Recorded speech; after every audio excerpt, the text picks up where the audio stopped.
Hi, my name is Madikela. Welcome to my YouTube channel. So today I want us to talk about I choose number three's case as we prepare because right now that's where we are heading to his case.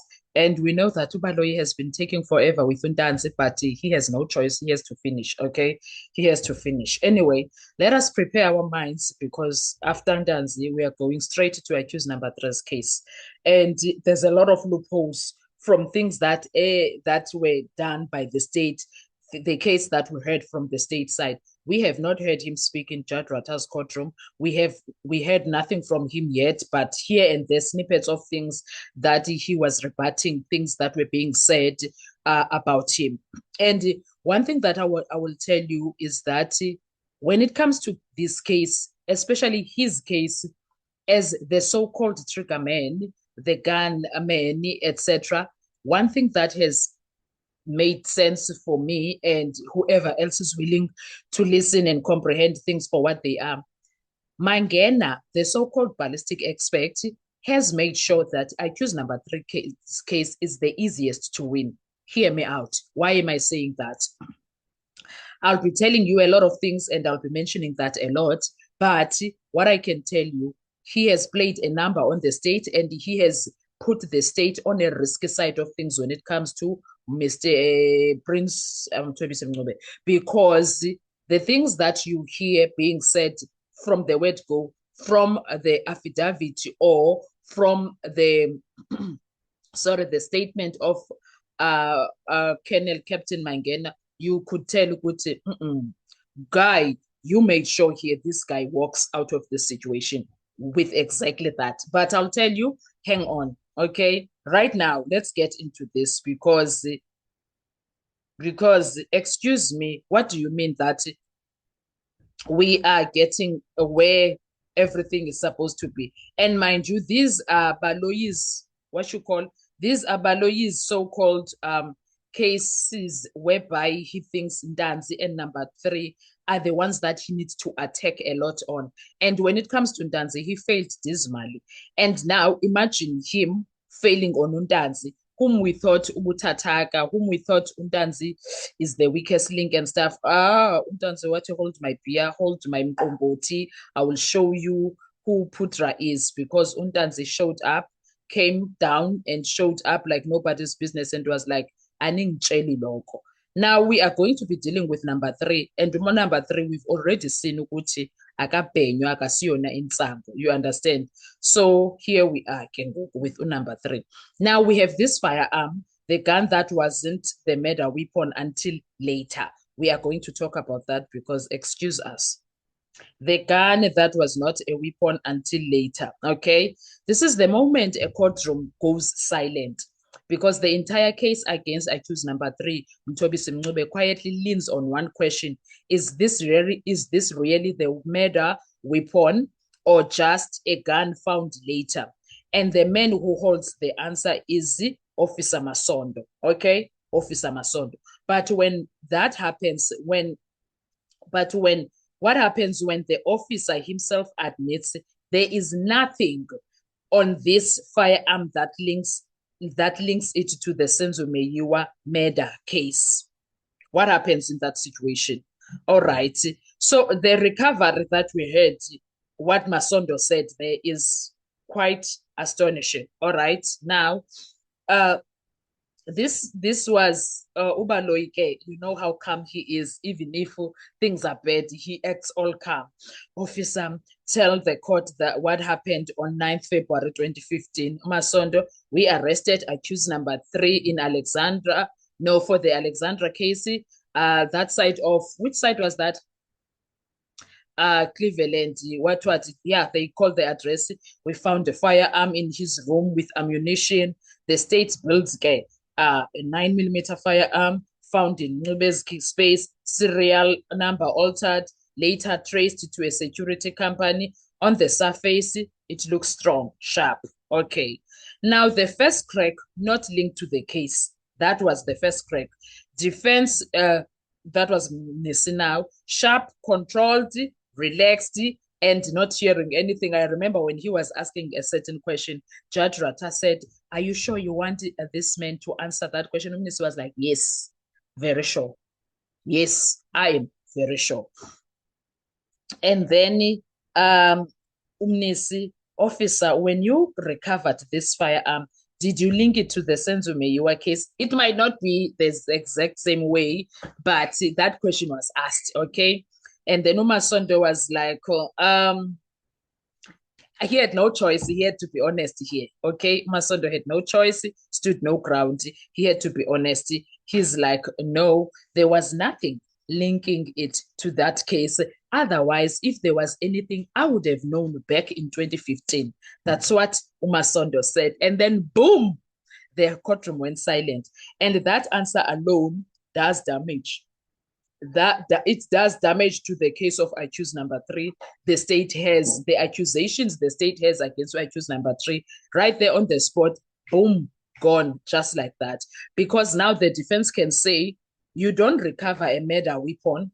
You recovered. You didn't recover a murder weapon. You recovered a firearm in a different case and used it against I choose number 3. If how you people must explain it, but now if the officer that arrested him says, no, that firearm had nothing to do with the crime, then we are not going to be forced to accept that it did have anything to do with the crime.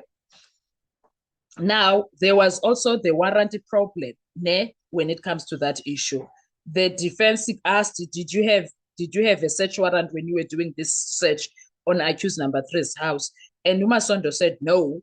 Again, legal impact. Now the court must consider, was the search lawful? Was the seizure proper?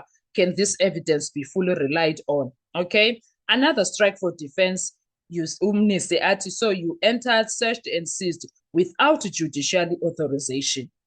That's not just technical, that's constitutional pressure on the defense. On the evidence. Okay. Also, that is why if Umncube takes this, if he goes to appeal, he might win that case. He might win it because that's constitutional pressure on the evidence. And do you understand? Yes. Now, let's go to the forensic failure. Defense tightening the net, Gesana, on this situation. Did you take fingerprints from the firearm? Masondo said no. From the magazine, Masondo said no. From the box, Masondo said no. This is devastating altogether, Gesana, because now you realize no proof who handled the gun. No proof it was in his hands. No forensic link to the accused. Now, it defense line on this, you found a gun, but you didn't prove who used it. Do you see all of this? Now you see this Senzo Meyiwa case can lead who accused number 3 into a winning don't. Do you understand? That's how sad the entire situation is.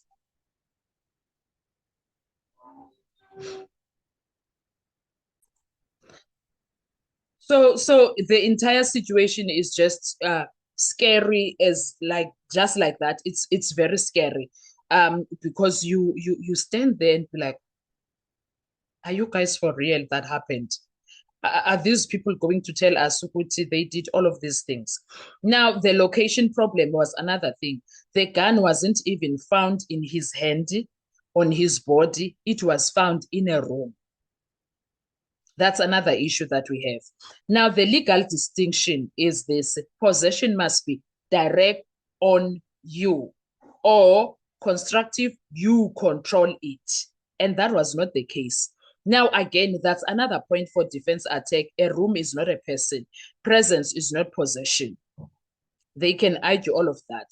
Now, the 2017 conviction twist, now the bombshell, the same firearm already led to a 2017 conviction.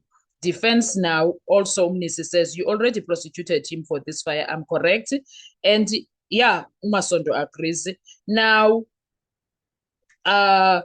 Iti Londoleyo, Umnisi brought something, you cannot convict or you cannot be tried twice for the same offense, okay?